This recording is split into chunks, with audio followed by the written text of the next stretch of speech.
This is my art, and here is my process. This is a 3D illustration of a little girl named Sarah. She's 6 years old, and she has long black hair in 2 braids. She has wide brown eyes, and she's wearing a purple dress with golden patterns all over it and golden shoes to match. In her right hand, she's holding a small magical backpack that has a mind of its own.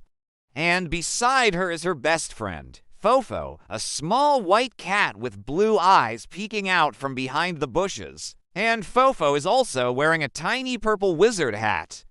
They're standing in a colorful garden full of flowers and butterflies. So I created this illustration for a children's book that I'm currently working on. The story is about Sarah and her adventures with her magical talking backpack and her pet cat, Fofo. Now, there are no words in this particular scene, but this is actually the very first scene in the story. So what we have here is kind of like a snapshot of these characters in their everyday lives before the adventure begins.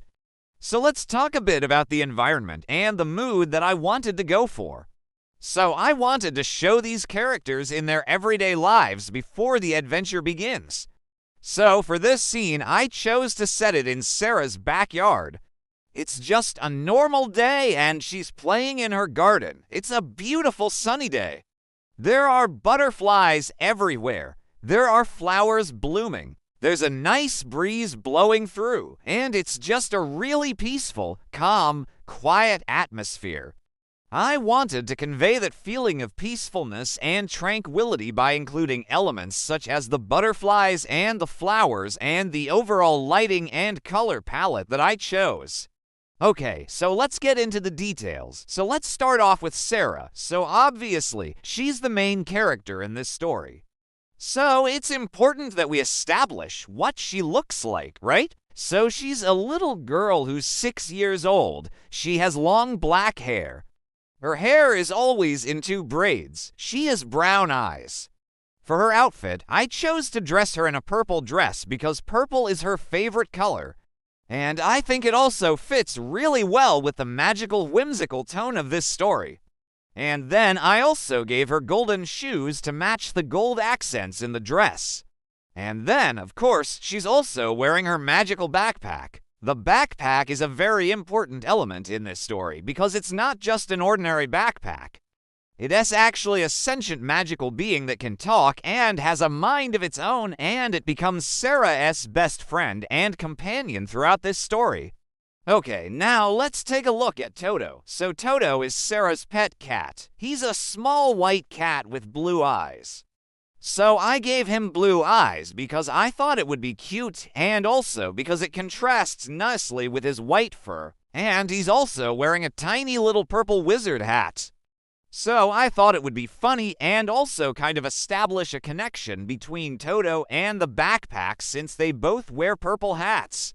And I also thought it would be cute to have the cat peeking out from behind the bushes, just being a little shy. Now, let's talk about the garden itself. So the garden is an important setting in this story. It is where Sarah spends a lot of time playing, and it is also where she meets new friends and goes on adventures. I wanted to make the garden look colorful and lively and full of magic. So one included lots of flowers and butterflies and other whimsical details. So the garden is filled with lots of different types of flowers and plants. There are tall trees with lush green foliage that provide shade and a sense of enclosure. And there are also winding paths that lead to hidden areas of the garden. And there are also lots of butterflies fluttering around the flowers, adding to the whimsical and magical atmosphere. Okay, so now let's talk about the lighting and color palette. So I chose to go for a bright and cheerful color palette that evokes a sense of magic and wonder. The sky is a clear blue, symbolizing the beautiful sunny day. The flowers and plants are a mix of vibrant colors, including purple, pink, yellow, and blue, which add to the whimsical atmosphere. The magical backpack has gold accents that sparkle in the sunlight, adding a touch of magic and mystery. And then there's also the contrast between the cool colors of the trees and the warm colors of the flowers and the sky. And I think that contrast really helps to create a sense of depth and atmosphere. Okay, so now let's talk about composition.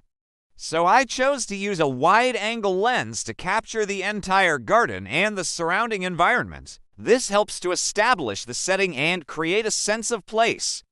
The main characters, Sarah and Toto, are placed in the center of the composition, and they are surrounded by the magical backpack and the flowers and butterflies. And I also used a shallow depth of field to blur the background and draw attention to the main characters. And I also used a low camera angle to make Sarah appear smaller and more vulnerable, which emphasizes the magical nature of the garden and the backpack. Okay, now let's talk about rendering. So I used a combination of realistic and painterly rendering techniques to create the desired effect. The characters and the magical backpack are rendered in a more realistic style, while the environment and the flowers are rendered in a more painterly and stylized way. And I used a soft brush to create a dreamy and atmospheric effect. And I also used a variety of textures, including smooth skin, rough bark, soft grass, to create a sense of realism. Okay, now let's talk about the software and the hardware that I used to create this illustration. So I use a free software called Blender to create this illustration. Blender is a powerful 3D modeling, animation, rendering, and compositing software that is used in the film and game industries. It is also open source and completely free to use, which makes it a great option for artists. To create this illustration, I used Blender's Cycles renderer to render the scene. Cycles is a path tracer renderer that is known for its high quality and realistic rendering capabilities. And I also used Krita, which is a free and open source painting software to do some final touches and post-processing. And I used a Wacom tablet to draw and paint in the details. Alright, so now let's talk about the challenges that I faced while creating this illustration. So one of the biggest challenges was rendering the hair. Rendering hair is notoriously difficult, and I struggled with getting Sarah's hair to look natural and realistic. I tried different techniques and settings, but ultimately had to settle for a simplified and stylized approach. Another challenge was rendering the magical backpack.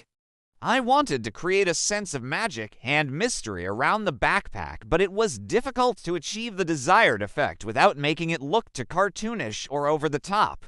I ended up using a combination of different rendering techniques to create a more believable and enchanting backpack. Okay, so now let us talk about what I would do differently if I were to create this illustration again. So, if I were to do this again, I would spend more time planning and pre-visualizing the scene. I would also experiment with different lighting and color palettes to create a more unique and memorable image. And I would also try to simplify the composition and focus on fewer details to create a more impactful and atmospheric image. So that's it for this illustration. Thank you for watching, and let me know what you think in the comments below.